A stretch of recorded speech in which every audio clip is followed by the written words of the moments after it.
ভাই কি বলবো আপনাকে, আমি কিছু বলার ভাষা রাখি না আমি আপনার কাছে। ভাই দেখেন, কোনো ব্যক্তি বা কোনো বস্তু যদি আমাকে কোনো ধরনের ছবি পাঠায় বা ভিডিও পাঠায়, তো সেগুলো সরাসরি আমার গ্যালারি রয়েছে, গ্যালারিতে চলে যায়।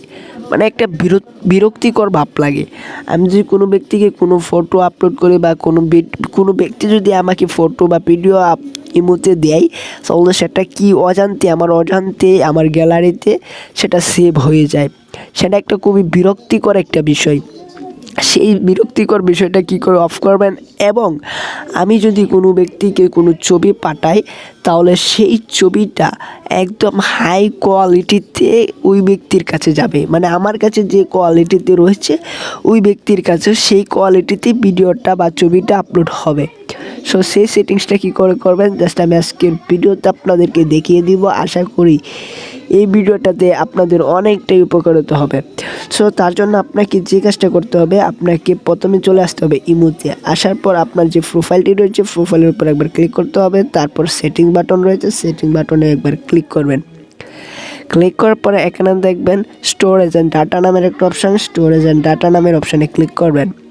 আমি কিন্তু বলেছি আজকে এই ভিডিওতে দুইটা সেটিংস দেখাবো, যে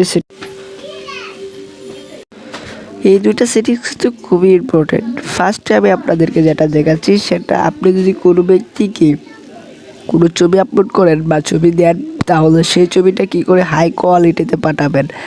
তার জন্য এখানে দেখেন ফটো আপলোড অ্যান্ড কোয়ালিটি নামের একটা অপশান, এখানে ক্লিক করবেন। ক্লিক করার পর এখানে দেখবেন হাই কোয়ালিটি নামের একটা অপশান।